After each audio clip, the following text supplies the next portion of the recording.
दिव्यमूर्तिम् आचार्यरूपं प्रणवं नमामि आचार्यरूपं प्रणवं भजामि आचार्यरूपं प्रणवं स्मरामि। श्री जगन्नाथ स्वामी नयनपथगामी भवतु मे।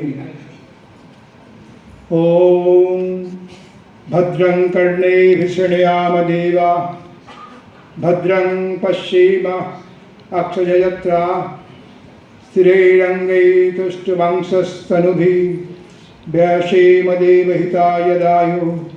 ओम स्वस्तिः ओम स्वस्तिः ओम स्वस्तिः। I'm sorry, I have been asked by the house to speak in English. Anyway, today is the centenary celebration of Bharat SevashramSan Sangha Puri. 100 years of the journey of Bharat SevashramSan Sangha Puri. The beautiful celebration for 3 days is going on. And today, this town hall, this evening, a big Dharma Sammelan has been organized here. So,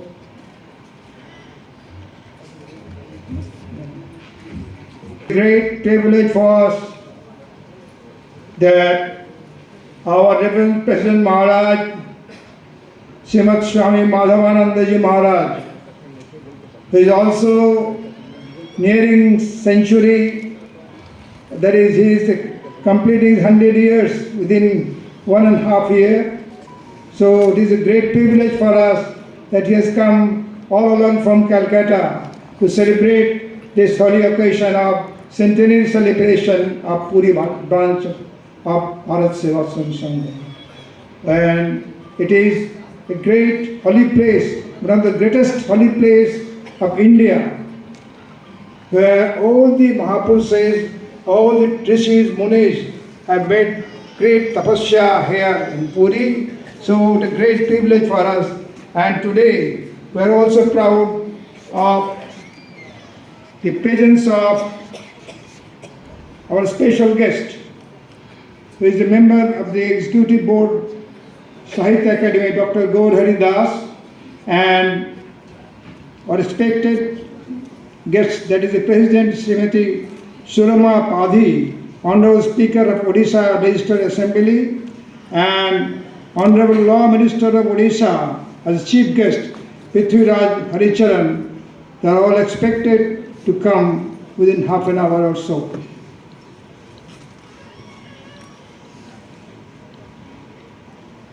The 100 years of journey of Bharat SevashramSan Sangha Puri, or the branch Puri, this branch, was not a bed of roses, full of struggle and competition, or rather very economic, rose from economic weaker section to this 100 years journey.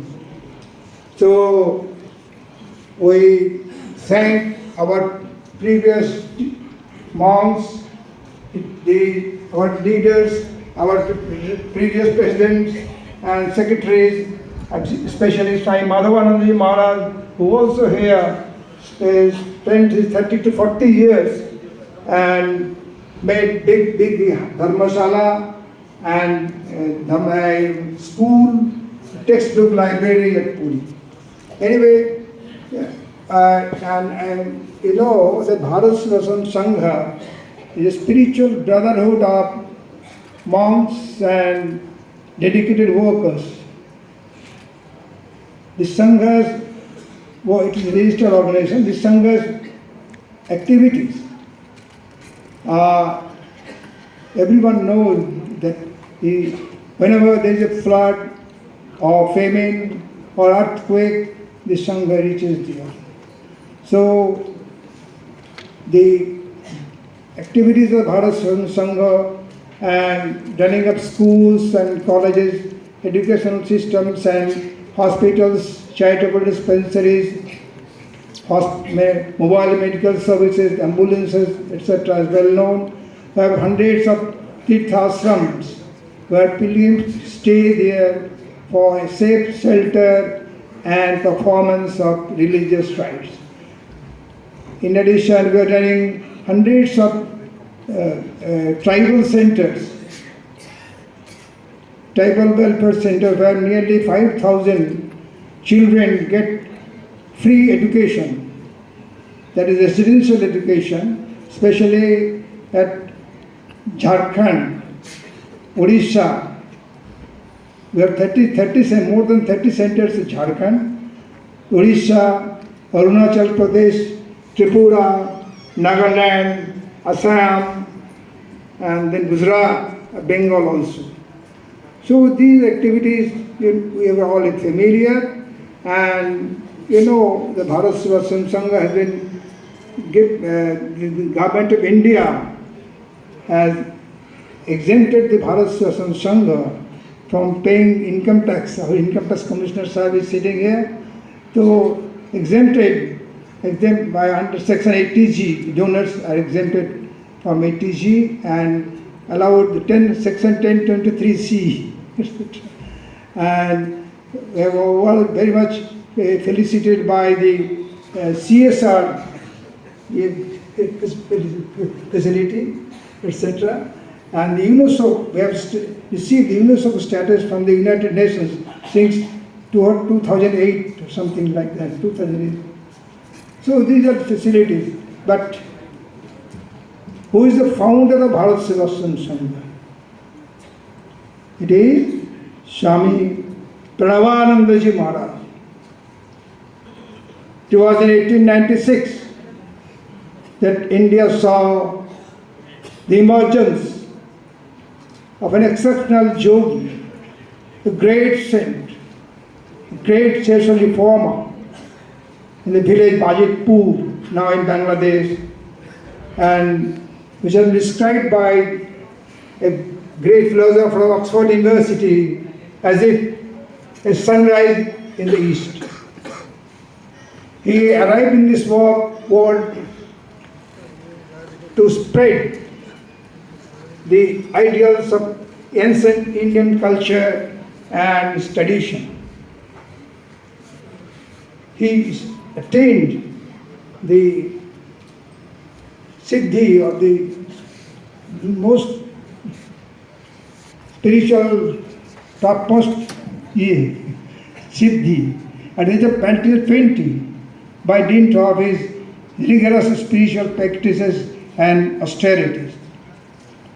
He maintained a strict disciplined life from his boyhood, a strong moral character, complete celibacy, a budding spirit to stop this humanity or the motherland India.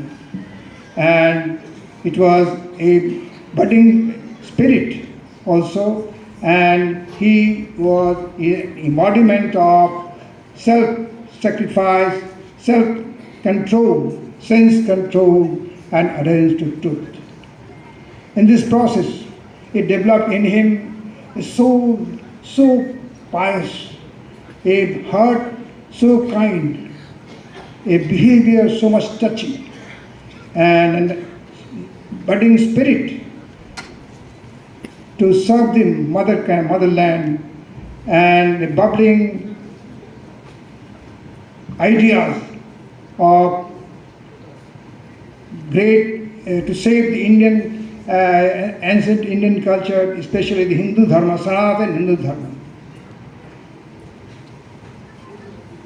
In this process, he did it, and for this he was attracted by thousands of youths around him, and with those band of workers, with the band of youths, he went to the remote villages, raised the poor, the downtrodden, the weaker sections of society, the hatred, to feed the hungry, to clothe the naked, to to succor relief to the sick and suffering humanity.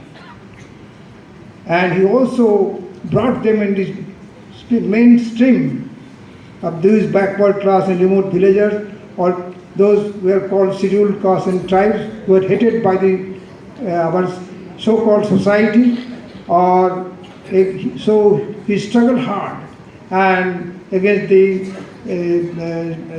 dogmas and our backwardness that hatred spread in the society, and struggled hard to bring them to the modern society, to give modern education and health and social status to these men.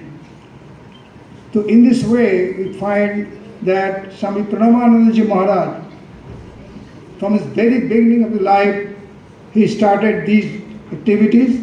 And when in 1917, when in 1916, Acharya Dev, who got the Siddhi at the age of only 20, he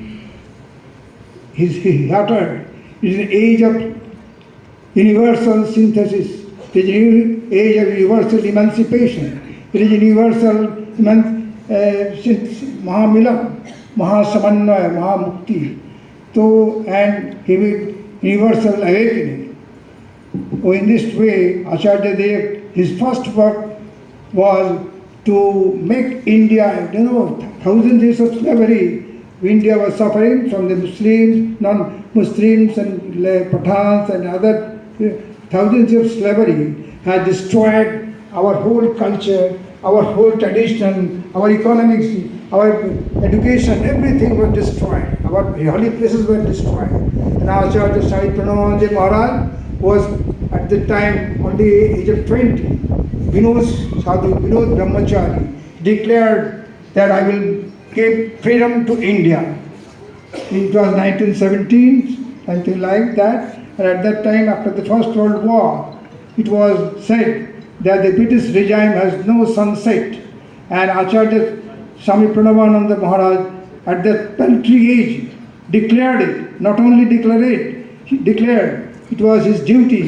He organized thousands of youths and youngsters to work, to give support, freedom fighting movement, and made a big movement which spread all over India. And for this, he was imprisoned by the British twice. But after that, a cholera broke out in 1919 in Khulna. Acharya Dev sent his foremost monks, that is our second President Maharaj, third President Maharaj, to help to serve the cholera patients. And they were successful for within 1 or 2 months. In 1919 or 20 something like that, a famine broke out in Khulna, and Acharya Dev with his band of workers jumped to this Sundarban, Khulna, and did a wonderful relief work for the continued 6 months. And at that time, our social leaders or national leaders of the country, that is Sir Prafulla Chandra Rai, the head of the Department of Chemistry and big social worker in Calcutta University, reached there, and other big leaders like Sir Surendra Banerjee and Subhash Chandra Bose, etc., appreciated. And after it was seen, after a few months, the district magistrate of Khulna declared a prize to Acharya Dev, saying he wanted to confer on him the degree of Rai Sahib, but Acharya Dev totally refused it, saying that no, I did it for my countrymen. I do not deserve any prize. In this way, it went on, and when Acharya Dev was here, there are all the pilgrimages, the holy centers, which were the heart of the Indian society has been distracted, have been destroyed, and all the Purohits and they were replaced by the Gundas and miscreants. So he started first ashram at Gaya in 1925 and later at Puri in 1926, Puri and Banaras. In this way, the reformation of Holy Priesthood started, and now the Bharat SevashramSan Sangha has the hundreds of branches from Kashmir to Kanyakumari and from Agartala, Tripura to Gujarat, Somnath, Dwarka. So in this way the process went on, and after in the 1940s, after the 40s, Acharya Dev,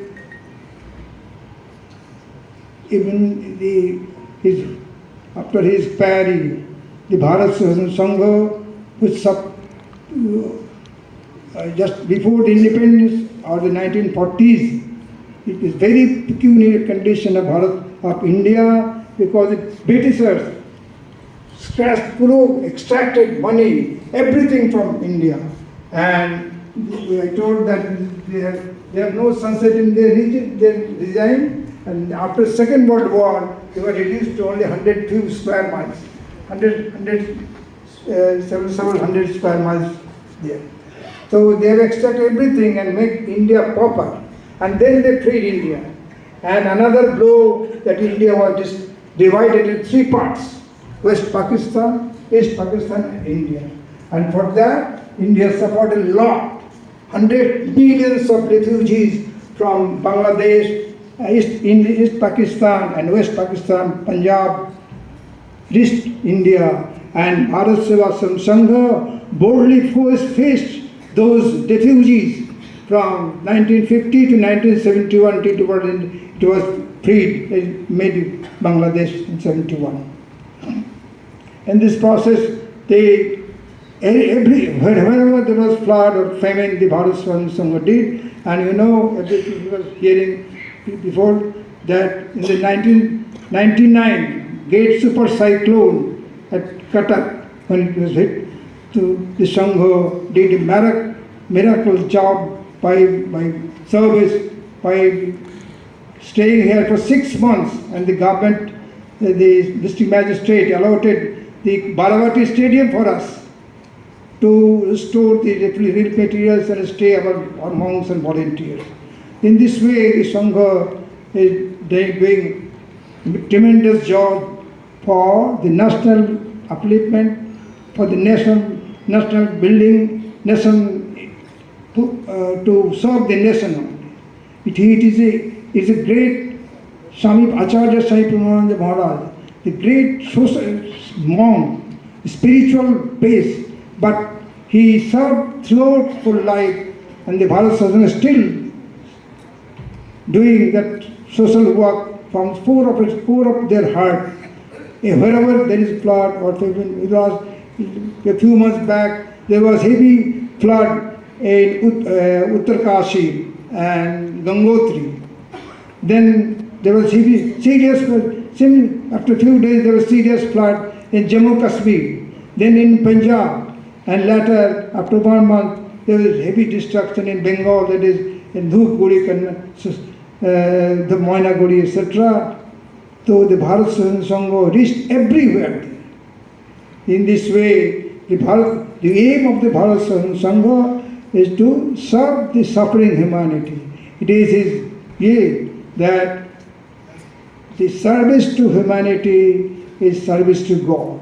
With this base, with this aim, the Sangha is serving the country, and we appeal to the people, for devotees, the hundreds of devotees, thousands and thousands, to serve the humanity, because it is our duty, because we are living in the society, and it is our duty to serve the society, because we cannot behave like animal to feed their own child, own persons, but now the culture has changed, and we are only moving toward to save our own personal, my son, my daughter, my room, my house only, limited.